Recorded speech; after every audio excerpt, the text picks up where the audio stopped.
MCD में सदस्यों को नामित करने के खिलाफ याचिका पर आज सुनवाई करेगा सुप्रीम कोर्ट। एलजी के फैसले को दी गई चुनौती।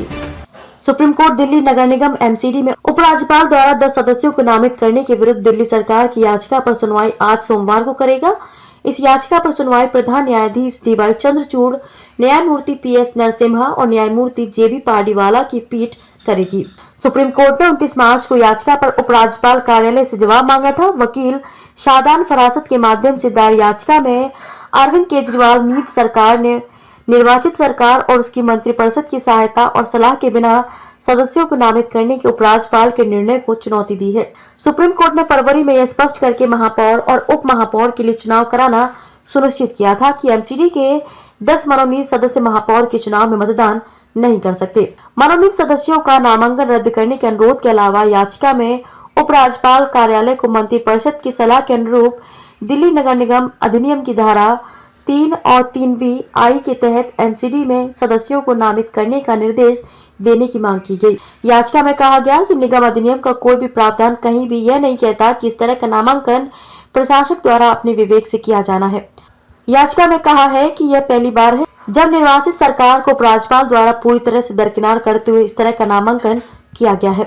जोन के अनुसार पार्षदों की समीक्षा बैठक में भाजपा के पार्षदों को न बुलाए जाने पर भाजपा ने आलोचना की है। प्रदेश भाजपा प्रवक्ता ने मामले में महापौर डॉक्टर शैली ओबरॉय को पत्र लिखा है। उन्होंने कहा कि महापौर ने ऐसा करके परंपराओं का उल्लंघन किया है। उन्होंने पत्र में नगर निगम के एक्ट 68 का अनुच्छेद की ओर ध्यान आकर्षित कराया। सुप्रीम कोर्ट दिल्ली नगर निगम एमसीडी में उपराज्यपाल द्वारा 10 सदस्यों को नामित करने के विरुद्ध दिल्ली सरकार की याचिका पर सुनवाई आज सोमवार को करेगा। इस याचिका पर सुनवाई प्रधान न्यायाधीश डीवाई चंद्रचूड़, न्यायमूर्ति पीएस नरसिम्हा और न्यायमूर्ति जेबी पार्डीवाला की पीठ करेगी। सुप्रीम कोर्ट ने 29 मार्च को याचिका पर उपराज्यपाल कार्यालय से जवाब मांगा था। वकील शादान फरासत के माध्यम से दायर याचिका में अरविंद केजरीवाल नीति सरकार ने निर्वाचित सरकार और उसकी मंत्रिपरिषद की सहायता और सलाह के बिना सदस्यों को नामित करने के उपराज्यपाल के निर्णय को चुनौती दी है। सुप्रीम कोर्ट ने फरवरी में यह स्पष्ट करके महापौर और उप महापौर के लिए चुनाव कराना सुनिश्चित किया था कि एमसीडी के 10 मनोनीत सदस्य महापौर के चुनाव में मतदान नहीं कर सकते। मनोनीत सदस्यों का नामांकन रद्द करने के अनुरोध के अलावा याचिका में उपराज्यपाल कार्यालय को मंत्रिपरिषद की सलाह के अनुरूप दिल्ली नगर निगम अधिनियम की धारा 3 और 3B आई के तहत एमसीडी में सदस्यों को नामित करने का निर्देश देने की मांग की गई। याचिका में कहा गया कि निगम अधिनियम का कोई भी प्रावधान कहीं भी यह नहीं कहता कि इस तरह का नामांकन प्रशासक द्वारा अपने विवेक से किया जाना है।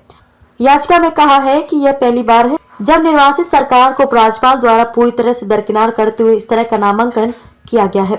जोन के अनुसार पार्षदों की समीक्षा बैठक में भाजपा के पार्षदों को न बुलाए जाने पर भाजपा ने आलोचना की है। प्रदेश भाजपा प्रवक्ता ने मामले में महापौर डॉक्टर शैली ओबरॉय को पत्र लिखा है। उन्होंने कहा कि महापौर ने ऐसा करके परंपराओं का उल्लंघन किया है। उन्होंने पत्र में नगर निगम के एक्ट 68 का अनुच्छेद की ओर ध्यान आकर्षित कराया।